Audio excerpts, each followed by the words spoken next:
아멘. 오늘 말씀 가지고 하루쌤 내가 너를 위하여 시험하리라 하는 제목으로 말씀의 은혜를 나누기 원합니다. 지난주에 우리는 기드온이 걸어왔던 믿음의 장소 지난주부터 나누고 있습니다. 지난주에 기드온을 부르시는 하나님의 모습을 오므리 상수리 나무 아래에서 보았습니다. 사사기 시대는 아시는 것처럼 가장 이스라엘 백성들에게 암흑기였죠. 왜냐하면 그들은 하나님을 떠나는 죄악을 반복해서 지었기 때문입니다. 지난주 말씀에 또 계속 반복하는 거예요. 이스라엘 백성들이 하나님을 거역하고 우상 숭배를 하면 하나님이 치시고, 그 벌로 인하여 고생하다가 하나님께 부르짖으면 하나님이 사사를 보내주시는 이 패턴이 다람쥐 쳇바퀴 돌듯이 계속 반복되고 있어요. 그런데 사실 그 모습이 우리의 모습이잖아요. 우리를 향하신 그 하나님의 사랑, 예수 그리스도의 십자가의 놀라운 그 구속의 은혜를 알면서도 여전히 주님이 원하시는 것, 하나님이 원하시는 것을 하지 못하고 죄 가운데 살아가는 모습, 다람쥐 쳇바퀴 돌듯이 여전히 죄 가운데 살아가는 모습이 바로 우리의 모습 같습니다. 그런 상황 속에서 하나님이 원하시는 길, 주님이 원하시는 삶의 모습을 기드온을 통하여 찾아볼 수 있을 것 같아요. 먼저 하나님은 그 기드온을 부르시죠. 정말 별 볼 일 없는 그 기드온을 부르셨습니다. 근데 그 기드온을 뭐라고 부르세요? 큰 용사다. 우리 12절 말씀 볼까요? 지난주 말씀인데 같이 읽겠습니다. 시작. 여호와의 사자가 기드온에게 나타나 이르되 큰 용사여 여호와께서 너와 함께 계시도다 하매. 아멘, 아멘. 하나님께서 기드온을 만나셔서 큰 용사여 여호와께서 너와 함께 계시도다. 여러분, 기드온이 정말 대단한 용사라서 그렇게 부르셨을까요? 능력이 많고 출중하고 남들보다 뛰어난 사람이라서? 아니죠. 아닙니다. 솔직히 외적으로 보면요, 아무것도 아닌 사람이에요. 부족한 사람이죠. 미디안 군대를 대항하여 싸운다, 여러분, 이거를 꿈도 꾸지 않았던 약한 사람이었습니다. 뿐만 아니라 그 포도주 틀에서 밀타작하는, 들키지 않으려고 밀타작하는 그런 소심한 사람이었어요.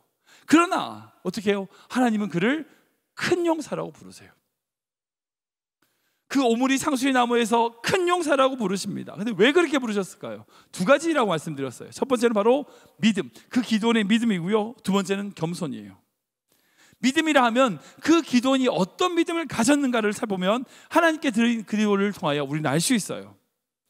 하나님께서 큰 용사여 너와 함께 하신다 라고 할 때 기드온이 바로 주저하지 않고 하나님께 막 이야기합니다. 만약 하나님이 함께 하시면 지금 우리가 왜 이렇게 살고 있나요?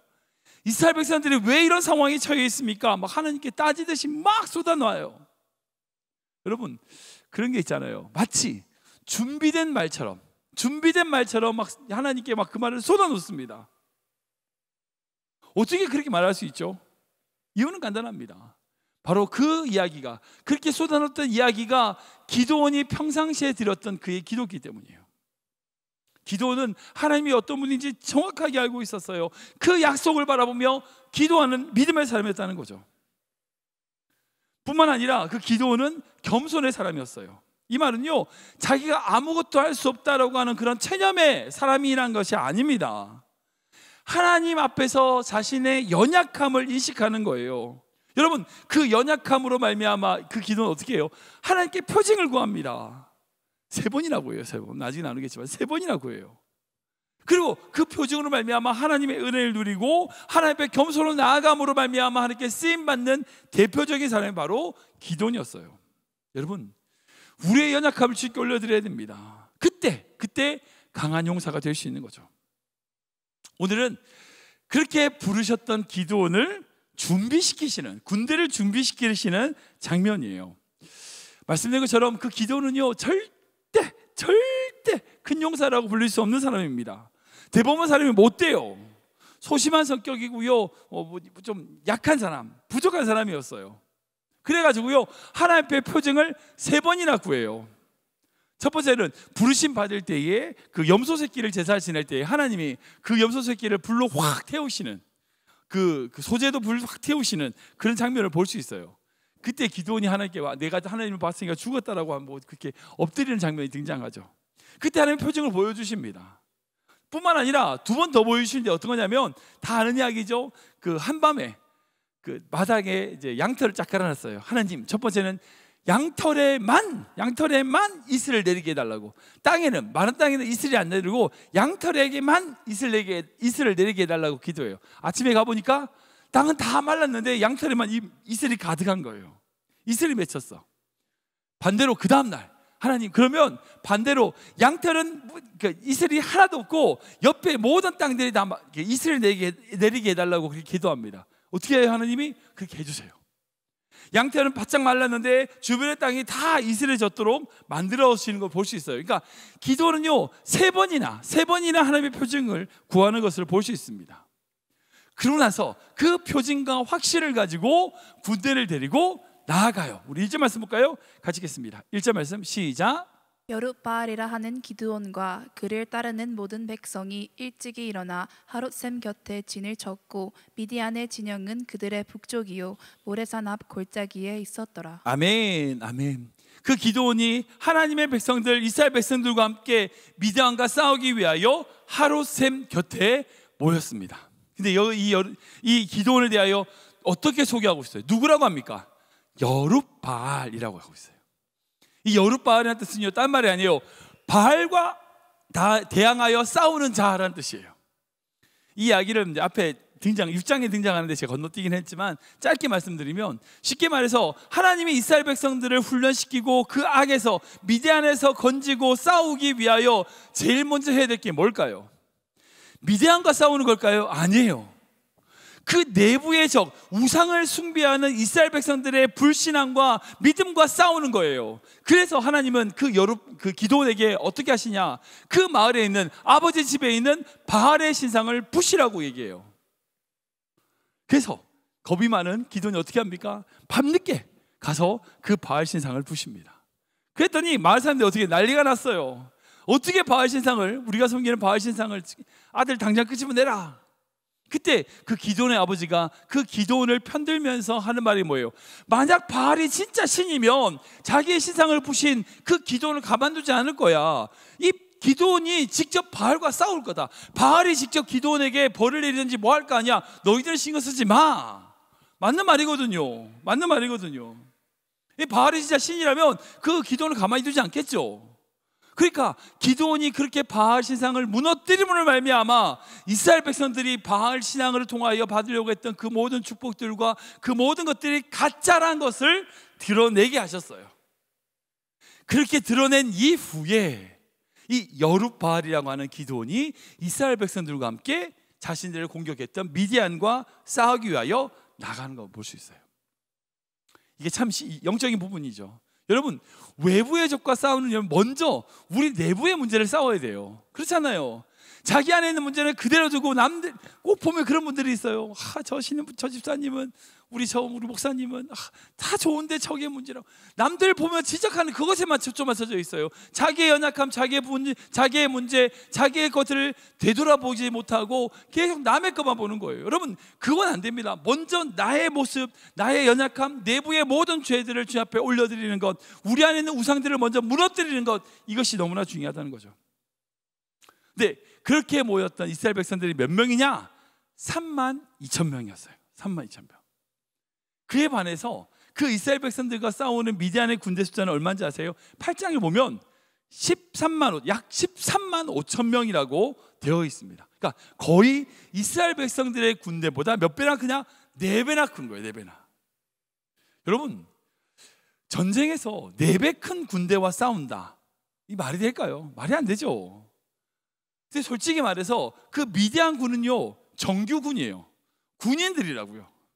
훈련받고 준비된 군인들이고 또 전차가 있었던 정규군이었어요. 탱크가 있는 그런 군대 같은 분들의 군대예요. 그에 반해서 이스라엘 백성들 뭐예요? 그냥 일반 백성들이에요. 군인이 아니에요. 마치 이제 예비군처럼 집에서 밥 갈다가 꽃갱이 들고 낫 들고 온 사람들이에요. 아니, 그런 정규군과 이 일반 백성이 똑같은 숫자만 해도 누가 이겨요? 정규군이 이기죠. 일반 백성들이 못 이깁니다. 절대 못 이겨요. 근데 그 일반 백성이 정규군보다 4분의 1밖에 안 돼. 이길 수 있어요, 없어요? 못 이기죠. 못 이기죠. 절대 이길 수 없는 전쟁이에요. 그런데 하나님은 이렇게 말씀하세요. 2절 말씀 볼까요? 2절 말씀 시작. 여호와께서 기드온에게 이르시되 너를 따르는 백성이 너무 많은즉 내가 그들의 손에 미디안 사람을 넘겨주지 아니하리니 이는 이스라엘이 나를 거슬러 스스로 자랑하기를 내 손이 나를 구원하였다 할까 함이니라. 아멘. 근데 하나님 뭐라고 보세요? 너를 따르는 백성이 너무 많다. 맞나요? 아니죠. 안 맞죠. 4분의 1밖에 안 되는데 너무 많다니 말이 안 됩니다. 근데 하나님이 함께 하시는 군대라고 간다면 주님의 말씀이 맞는 것 같아요. 왜 많다고 하실까요? 이 많다는 뜻이 진짜 많은 게 아니라 자기 손으로 구원할 수 있는 숫자라는 뜻이에요. 여러분, 군대 상대편보다 4분의 1밖에 안 된다는 것은요 진짜 이기기 힘들죠. 근데 이기기 힘들지만 이길 수 있어요, 없어요? 이길 수 있어요. 이길 수 있는 숫자입니다. 우리 아는 것처럼 이순신 장군이 노량해전에서 어떻게 해요? 고작 12척밖에 안 되는 판옥선으로 약 300척이 넘는 일본 외선들을 다 무찔렀던 우리 기록을 볼 수 있죠. 그때도 거의 20분의 1이니까 힘들지만 불가능한 숫자는 아니에요. 그래서 그런 의미에서 하나님이 숫자가 많다는 거죠. 여러분, 성경을 보면 이스라엘 백성들이 얼마나 교만한지 아시잖아요. 사실 우리도 그렇죠. 하나님의 은혜로 받은 건데 조금 우리가 뭔가를 했다 싶으면 어떻게 돼요? 내가 한 거냐 내가 다 한 것처럼. 우리가 좀 그럴 때 많잖아요. 하나님의 은혜로 받은 것임에도 불구하고 내가 뭔가를 한 것처럼 생각하면서 자신에게 영광을 돌리는 어리석은 모습이 얼마나 많이 있습니까? 그러니까 이스라엘 백성들의 32,000이라는 숫자는요 하나님이 이루신 역사, 하나님이 이루신 승리를 자기의 것으로 뺏어가기에 많은 숫자인 거예요. 많은 숫자인 거예요. 하나님은 그걸 경계하신 겁니다. 그래서 어떻게 하시냐? 이렇게 얘기하시거든요. 3절 말씀 볼까요? 같이 읽겠습니다. 시작. 이제 너는 백성의 귀에 외쳐 이르기를 누구든지 두려워 떠는 자는 길르앗 산을 떠나 돌아가라 하라 하시니 이에 돌아간 백성이 22,000명이요 남은 자가 10,000명이었더라. 아멘.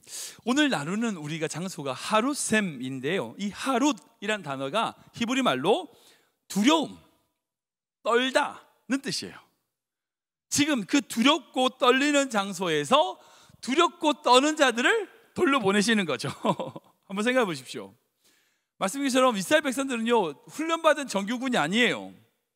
농기구 같은 거, 낫 같은 거, 꽃게임 같은 거 들고 왔다고요. 일반 백성들입니다. 그리고 지금 그들이 싸워야 될 대상들이 누구예요? 정규군일 뿐이 아니라 그동안 7년 동안 이스라엘 백성들을 정말 죽도록 괴롭혔던 그런 적들이에요. 괴롭혔던 군대입니다. 두렵지 않을까요? 겁나지 않을까요?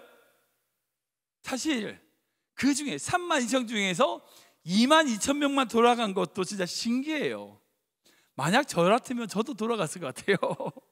아니 32,000명 다 돌아갔을 것 같아요. 모두 다 두렵죠. 근데 용기를 가지고 남은 사람 10,000명이 있는 것만 해도 신기해요. 진짜 신기해요. 제가 생각할 때 그 하룻셈이란 이 지명이 그때 이스라엘 백성들이 미디안 백성들을 그 군대를 보고 벌벌 떨면서 지은 이름이 아닐까 그 생각도 들더라고요. 아무튼 하나님은요 그렇게 두려워하는 자들, 떠는 자들을 다 돌려보내세요. 왜냐하면 숫자가 중요한 게 아니기 때문에요. 솔직히 두려워하는 그 한 사람 때문에 다른 사람에게 어떻게 해요? 부정적인 영향을 줘요. 그리고 두려워하는 사람들이 제대로 못 싸우다가 옆에서 잘 싸우는 사람이 그 사람 도와주다가 제대로 못 싸우잖아요. 그런 관점에서 두려운 사람이 없는 게 더 낫다고 생각할 수 있어요. 근데 거기서 하나님이 그치지 않습니다. 한술 더 떠요. 다 아시죠? 우리 4절 말씀 볼까요? 같이 읽겠습니다. 시작. 여호와께서 또 기드온에게 이르시되 백성이 아직도 많으니 그들을 인도하여 물가로 내려가라.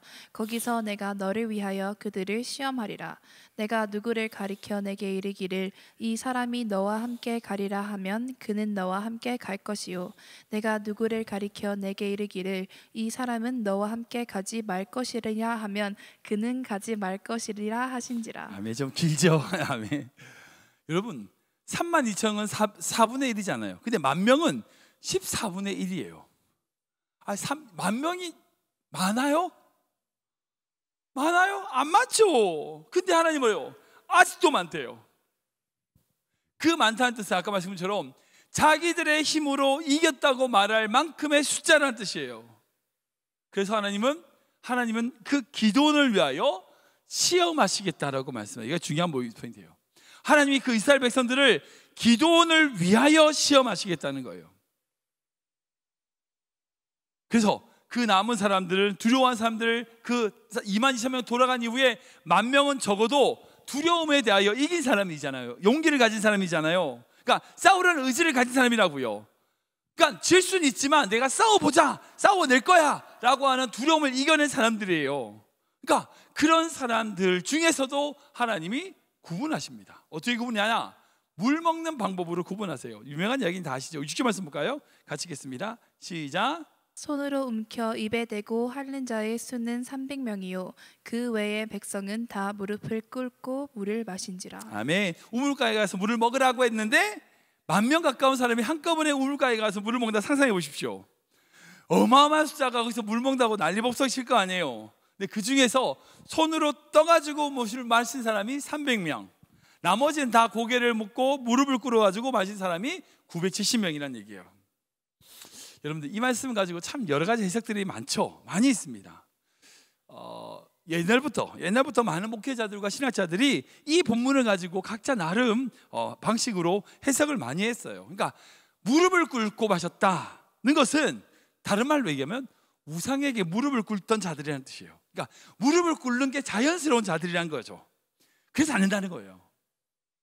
그에 반해서 손으로 물을 뜨는 사람은요, 사후 경계를 잘하는 사람, 언제든지 싸울 준비를 하고 있는 경계의 태세를 가지고 있는 사람이기 때문에 된다는 거죠. 그러니까 앞에 거는 안 되는 이유라면 뒤에 거는 되는 이유죠. 이렇게 해석을 하기도 합니다. 여러 가지 행동들을 분석해가지고 이해하려고, 이 본문의 말씀을 이해하려고 많은 사람들이 생각을 하죠. 근데 솔직히요, 무릎을 꿇는다는 게요, 우상 숭배의 관습이라고 단정 지을 수 없죠. 왜냐하면 시편을 보면 하나님 앞에 무릎을 꿇으라고 선언하는 것을 볼 수 있어요. 그러니까 우상에게만 무릎을 꿇는 것이 아니라 우리는 하나님 앞에서 무릎을 꿇잖아요. 그러니까 무릎을 꿇고 마셨느냐 아니냐는요, 우상을 숭배했냐 아니냐를 단정 지을 수 있는 이유는 아니에요. 또한 물을 떠가지고 물을 마셨다, 손을 떠서 물을 마셨다, 이게 뭐 전투태세가 되는 거다, 그것도 아니죠. 솔직히 아군이 10,000명이 모여있는 상황에서 주변을 경계한다는 것은 말이 안 돼요. 솔직히 사람들 다 같이 마시는 우물인데 거기다 자기 손 푹 해가지고 손도 안 씻고, 이거 예의 없는 사람 아니에요? 솔직히 어떻게 물을 먹느냐는요, 중요한 문제는 아닌 것 같아요. 인간의 그 행동을 보면서 해석하고 분석하는 것은요, 이 본문의 말씀을 제대로 이해하는 게 아니에요. 이 본문의 말씀에서 하나님이 원하시는 건 뭐냐면요, 손을 떠서 먹냐 무릎을 꿇냐 그 문제가 아니라 하나님이 함께 하시고 하나님이 인도하시는 작은 숫자, 정말 하나님의 역사라고 고백할 수밖에 없는 그런 숫자를 원하시는 거예요. 여러분, 이 본문의 말씀의 핵심은요, 왜 굳이 손을 떠서 물을 마시는 사람을 선택했는지의 대답은 그들이 손을 떠서 물을 먹었기 때문이 아니에요. 그들이 무슨 대단한 용사였고 대단한 준비가 된 사람이고 지혜롭고 어떻게 경계태세가 준비되어 있고, 여러분 그렇게 되면이 아니에요. 아니, 물 먹는 모습 가지고 그걸 다 어떻게 알 수 있어요? 모르지. 물 먹는 그 하나 가지고 그걸 단정 지을 수 있어요? 그러면 오해되죠. 성급한 일반화에 오릅니다. 그러면 안 돼요. 물 먹는 모습 가지고 그 사람을 판단하면 안 되는 거예요. 솔직히 물 먹는 것 때문에 그렇게 됐다 그러면요, 9,700명 다 열받았을 거예요. 억울했을 거예요. 아니, 미리 알려줬으면 나도 떠서 먹지. 그러니까 지금까지 수많은 사람들이 이 본문을 가지고 인간의 행동에 대하여 이유를 찾으려고 하는데 거기에 이유가 없어요. 답이 없어요. 거기에 진짜 핵심은 뭐냐? 바로 하나님이 의도를 가지고 작은 숫자, 그 300명이라고 하는 작은 숫자를 선택했다는 거예요. 만약 무릎을 꿇고 마신 사람이 300명이라면, 손을 떠가지고 마신 사람이 9,700명이라면 어떻게 하셨을까요? 손을 떠서 마신 사람 다 보내셨을 거예요. 하나님에게는요, 인간의 그 행동이 아니라 작은 숫자, 인간이 도저히 이길 수 없다라고 말하는 그 300이라고 하는 숫자가 중요한 거죠. 그래서 하나님께서는 이렇게 말씀 보면 시험하기 전에 먼저 어떻게 행동하는지에 따라서 숫자를 나누라 하는 거 먼저 얘기하세요. 누구를 먼저 선택하라, 그게 아니라 일단 나눈 이후에 작은 숫자 있는 사람만 선택하신 거죠. 그러니까 300명이 그 9,700명보다 나았기 때문에, 더 훌륭한 용사이기 때문에, 인간적으로 준비되었기 때문에 선택한 게 아니에요. 오직 하나님은요, 그 하나님께서 모든 것을 이루셨다고 고백하게 만드는 숫자, 그게 300명인 거예요. 그런 의미에서 우리가 흔히들 그런 얘기하잖아요. 기도원의 300용사. 요즘은 300이라는 숫자에 용사라는 말이 붙어 있을까요? 안 붙어 있어요? 성경에 안 붙어 있어요. 그 300명은요 용사는 아니에요. 용사 아닙니다. 성경에 그들에 대하여 용사라는 표현이 없어요. 인간으로 붙인 거예요. 인간적인 관점에서 붙인 거예요. 그러니까 인간적으로 관점은 그 300명이 뭔가가 있겠지 뭔가가 있으니까 데려가셨겠지 라는 생각하는 거예요. 아니에요. 그들이 뭔가를 가지고 있기 때문이 아니에요. 그냥 하나님이 그들을 선택하신 거예요. 일방적으로 선택하신 거예요. 어떻게 먹었느냐가 용사가 됩니까? 그게 말이 돼요? 안 되죠. 여러분, 그리고 만약 그 300명이 진짜 용사면 그들 때문에 이긴 거잖아요. 하나님 때문이 아니라. 여러분, 그건 우리가 성경을 바르게 보는 관점이 아니에요. 그들은 결코 용사가 아니에요. 우연히 하나님이 물 먹으라고 했는데 손을 떠서 먹은 거고, 그 먹은 것 때문에 뽑힌 거죠. 그리고 그 뽑힌 것 때문에 횃불 들고 나가서 소리친 것밖에 없어요. 나머지는 다 하나님이 하셨어요. 그러니까 우리와 똑같이 겁먹고 두려움 많은 그런 사람일 뿐이에요. 그렇다면 그 하나님 300명 데려가셨을까요? 아니, 하나님이 용사가 필요 없고 그냥 인간의 도움이 필요 없으면 왜 300명을 데려가셨을까요? 그냥 기도 혼자 보내가지고 미디안 싹 다 정리할 수 있죠. 하나님 그럴 수 있잖아요. 근데 왜 300명 데려가셨을까요? 제가 생각할 때 말씀 묵상하면서 느낀 거 그거예요. 하나님은 용사가 필요한 게 아니에요. 증인이 필요한 거예요. 하나님께서 이루시고 하나님께서 이루신 그 업적과 그 놀라운 일들을 다른 모든 사람들에게 알려줄 증인 300명이 필요했던 거죠. 그 증인이면 10,000명 필요 없고 딱 300명은 충분해요. 그 300명만 떠들고 다니면 하나님의 역사가 증명이 나타날 수 있으니까. 그러니까 기도원의 300용사가 아니라 기도원의 300증인이라고 하는 것이 성경을 가장 잘 보고 잘 이해하는 방법이라는 거죠. 이해하고 해석하는 거죠. 자, 여러분, 우리가 여기에 중요한 핵심을 발견할 수 있어요. 우리도 지금 하루샘 가운데 있잖아요. 두렵고 떨리는, 무서운 그런 현장이 있죠. 이 하루샘에서 하나님은요, 기도원을 위하여 시험하셨듯이 우리를 위하여 시험하십니다. 우리를 위하여 시험하세요. 우리에게 있어야 될 능력, 우리에게 모든 인생을 끊임없이 시험하십니다. 그리고 증인으로 세우세요. 중요한 건 뭐예요? 내가 얼마나 많은 능력과 힘과 내가 잘해서, 여러분, 그렇게 이기는 게 아니란 거예요. 우리의 모든 인생의 싸움은 하나님께 속했다는 것을 믿어야 돼요. 그 고백으로 나가야 되는 거죠. 기도원의 시험을 통하여 10,000명이, 아니 32,000이 10,000명으로, 10,000명이 300명으로 죽였듯이 우리가 조금 할 수 있는 것 같았던 그 모든 것들을 다 내려놓고 우리의 연약함으로 오직 하나님께 모든 것을 맡기는 과정, 그게 바로 기도원이 받은 시험이에요. 그런 의미에서 기도원이 받았던 그 시험은요, 바로 하나님의 또 다른 축복인 거죠. 여러분 아시는 것처럼 예수님께서는 40일 금식 이후에 시험을 받으셨습니다. 사단에게 광야에서 시험을 받으셨죠. 그때 사단이 했던 제일 유명한 시험, 어떻게 하죠? 40일 동안 굶었으니까 얼마나 배고프겠어요.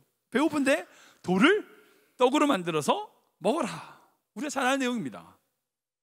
여러분, 배고픈 사람에게 먹는 것, 이 식욕이라고 하는 것은요, 가장 인간의 근본적인 유혹이고 근본적인 시험이죠. 그 시험 앞에 예수님이 어떻게 대답하시죠? 우리가 아는 유명한 말씀이죠. 우리 마태복음 4장 4절 말씀 같이 읽겠습니다. 시작. 예수께서 대답하여 이르시되 기록되었으되 사람이 떡으로만 살 것이 아니요 하나님의 입으로부터 나오는 모든 말씀으로 살 것이라 하였느니라 하시니. 아멘. 물병 예수님이 대답하세요. 사람이 떡으로만 사는 것이 아니라 하나님의 입에서 나오는 모든 말씀으로 살게 된다. 여러분, 이 말씀을 자세히 보면요, 예수님이 그 떡으로만 살 것이 아니다 라고 말씀하시는 것을 볼 수 있어요. 이건요, 완전 부정이 아니라 부분 부정이에요. 만약 예수님이 떡으로 살 것이 아니다라고 완전 부정을 하셨다면 이렇게 말씀하셨겠죠. 사람은 떡으로 살면 안 된다. 완전 부정이죠. 떡에 대하여 완전 부정하는 거죠. 근데 그렇게 말씀하지 않으셨어요.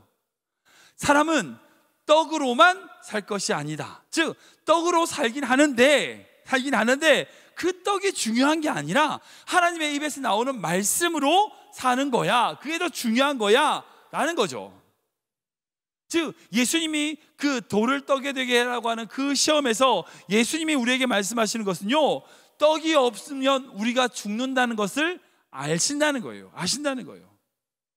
그 떡이라고 하는 어떤 물질, 이것이 우리에게 얼마나 중요한지에 대하여 인정하신다는 거예요. 그런데 인정하지만 중요한 건 뭐라고요? 그 떡이 아니라 더 우선되는, 떡이라고 불리는 어떤 재물, 돈, 물질, 성공, 이런 세상의 것들이 아니라, 그것들이 아무리 중요하다 할지라도 하나님 입에서 나오는 말씀이 없으면 너희는 살 수 없다는 거죠. 이걸 말씀하시는 거예요. 똑같이 우리 기도원에게 적용해 볼까요? 여러분, 기도원에게 군대 중요하죠. 얼마나 중요한데요. 적군과 싸우는데 우리 군대가 얼마나 있느냐, 이게 얼마나 중요해요. 그게 중요하지 않다는 게 아니에요. 그렇잖아요. 군대가 얼마나 있느냐, 이게 얼마나 중요한 문제예요. 군대가 많으면 많을수록 좋죠. 물론 좋죠. 무기가 많으면 좋고요. 좀 현대식으로 무장되어 있고 훈련받으면 좋아요. 그런데 군대가 아무리 많다고 할지라도 승리의 여부는 군대에 있지 않다는 거예요. 하나님께 있다는 거예요. 그래서 때론요, 우리 스스로 하나님 앞에서 32,000에서 만으로 내릴 수 있는 자가 되어야 돼요. 스스로 낮출 수 있어야 돼요. 만에서 300으로 낮출 수 있어야 돼요. 그렇지 않으면요, 하나님이 여러분들을 억지로라도 끄집어 내리실 거예요. 우리에게 300밖에 없음을 깨달을 때에 그 승리가 나의 300으로 이룬 것이 아니라 하나님으로부터 주어진 것이라는 것을 고백하게 되는 거예요. 시험의 뜻은 바로 그거예요. 제가 들었던 간증 중에서 가장 귀한 간증이 그거예요. 바퍼 최일도 목사님 아시죠? 청량리에서 노숙자들에게 무료 식사를 제공하시는 그 최일도 목사님의 이야기를 제가 들은 적이 있습니다. 여러분들 다육 공동체가 이제 굉장히 유명해졌잖아요. 옛날에는 되게 80년대 그때는 정말 조그만 교회에서 조그만 봉사였는데 많은 사람들이 관심을 가지고 막 그렇게 도와주다 보니까 이게 유명해졌어요. 유명해지니까 어떻게 되냐면 주변에 그 유명해진 이것 때문에 공격하는 것들이 많아지는 거예요. 그러니까 흔히 얘기해서 지역 주민들도 그렇고 어떤 단체가 힘을 합쳐가지고 이 바퍼라고 하는 이 다일 공동체를 막 공격했어요. 그러니까 너무 심하게 공격하니까 그 단체가 문을 닫아야 되는 것만큼 그렇게 힘든 상황과 코너에 몰린 거예요. 그때 어떤 김동호 목사님하고 만나서 대화하시면서 그 얘기를 하는 거예요. 너무 힘들다. 그때 김동호 목사님이 철도 목사님에게 얘기했어요. 뭐 걱정하냐고. 처음 시작할 때 그 청량리에서 버너 하나에다가 그 노숙자들 라면 하나 끓여주는 거 시작하지 않냐면 다 뺏기면 다 주고 그냥 청량리 가서 버너 하나 들고 라면 하나 끓인다 생각하면 되지 않냐고. 맞네. 그렇다고. 그때부터 마음이 홀가해진 거예요.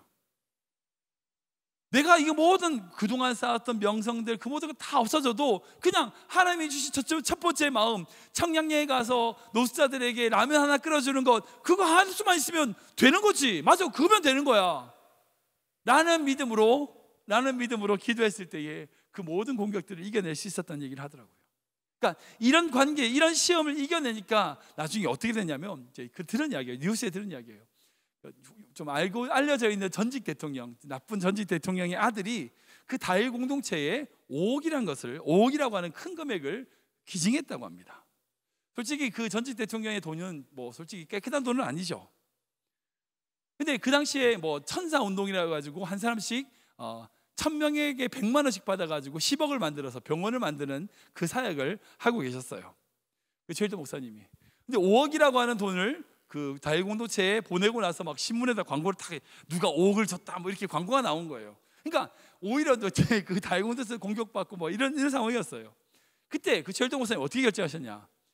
100만 원, 딱 모든 사람들에게 받는 100만 원만 딱 남기고 4억 9,900만 원을 다시 그분에게 돌려드렸어요. 4억 9,900만 원 그대로 다시 돌려주고 신문에 그 이야기가 나왔어요. 여러분, 그게 얼마나 근사한 거예요. 쉽게 말하면 그 5억 없어도 된다는 믿음이에요. 그렇잖아요. 5억 얼마나 커요? 50만 불이죠? 50만 맞나? 지금은 한 40만 불 되겠네요. 얼마나 큰 돈이에요. 그 돈 있으면요 여러 일도 할 수 있겠죠. 근데 그 돈 없어도 할 수 있어요. 그게 믿음이에요. 그게 믿음이에요. 32,000 가지고 싸우면 좋죠. 근데 10,000명 가지고 싸워? 그나마 괜찮죠. 아니요, 300으로도 싸울 수 있어요. 왜? 내가 싸우는 게 아니니까. 내가 싸우는 게 아니니까. 우리에게 그 믿음이 있어야 돼요. 우리가 끊임없는 속에서 고민하고 생각해야 될 것은요, 우리에게 있어야 될 간절한 믿음은 다른 게 아니에요. 나의 모든 삶에 하나님이 주시는 승리, 내 능력, 내 힘, 내가 가지고 있는 그 무언가가 아니라 전적인 하나님의 은혜라는 거예요. 여러분, 그것이 바로 하나님이 끊임없이 우리를 훈련시키고 시험하시는 과정인 거예요. 주님이 여러분들을 때로는 힘들고 어려운 환경 가운데 몰아넣으실 때도 있을 거예요. 뭐 신분의 문제, 경제적인 문제, 건강의 문제, 여러 가지 어려운 문제를 여러분들에게 몰아가실 때도 있을 거예요. 그때 여러분들 기억하십시오. 여러분들의 힘으로 사는 것이 아니라 하나님의 은혜로 사는 자임을 고백하는 거예요. 하나님께 모든 것 맡겨드리고 나에게 300밖에 없다 할지라도 감히 상상할 수 없는 하나님의 은혜와 하나님의 승리가 있음을 믿음으로 선포하는 거예요. 그것이 믿음의 성도, 믿음의 삶인 줄 믿으시기 바랍니다. 말씀을 정리하겠습니다. 우리 마지막으로 7절 말씀 읽어볼까요? 같이 읽겠습니다. 시작. 여호와께서 기드온에게 이르시되 내가 이 물을 핥아먹은 300명으로 너희를 구원하며 미디안을 내 손에 넘겨주리니 남은 백성은 각각 자기의 처소로 돌아갈 것이니라 하시니. 아멘. 이 말씀에서 하나님이 하신 정확한 말씀을 보세요. 내가 너희를 구원하며 내 손에 넘겨주리라. 하나님은요 그 300이라고 하는 숫자를 얼마든지 상관없어요. 그러니까 여기서 내가 그 9,700으로 너희를 구원하며 미디안의 손에서 너희를 넘겨주리라. 32,000에서 100만에서 아니 하나에서 상관없어요. 하나님이 함께 하시면 되는 거예요. 우리가 기억해야 될 것은요, 세상을 의지하는 것이 아니라 오직 하나님만을 의지하는 겁니다. 하나님이 우리 삶의 주인 되심을 고백하면서 나의 영혼을 온전히 주님만을 바라보는 것, 여러분 그것이 우리가 가져야 될 정말 중요한 기도예요. 여러분들 소망이 어디 있습니까? 여러분들 연금에 있을까요? 지금 살고 있는 집에 있을까요? 여러분들 직장에 있습니까? 아니에요. 우리의 소망은 주님께 있습니다. 우리의 소망은 우리의 반석 되신 우리 주님께 있어요. 내가 지금 얼마나 있느냐, 32,000, 13,000, 그게 중요한 게 아니라 내 삶을 주관하시고 붙드시는 그 하나님의 은혜를 구하는 것, 여러분 그것이 우리의 믿음의 길인 줄 믿으시기 바랍니다. 지금 혹시 여러분들 하룻샘에 계십니까? 두렵고 떨리는 가운데 있습니까? 여러분들 그 속에서 하나님의 시험, 우리로 하여금 철저히 하나님만을 의지하게 하는 그 시험에서 승리하는 귀한 성도 되시길 지금 축원합니다. 그 시험에서 승리하면요 결국 그 시험을 축복이라고 고백하실 거예요.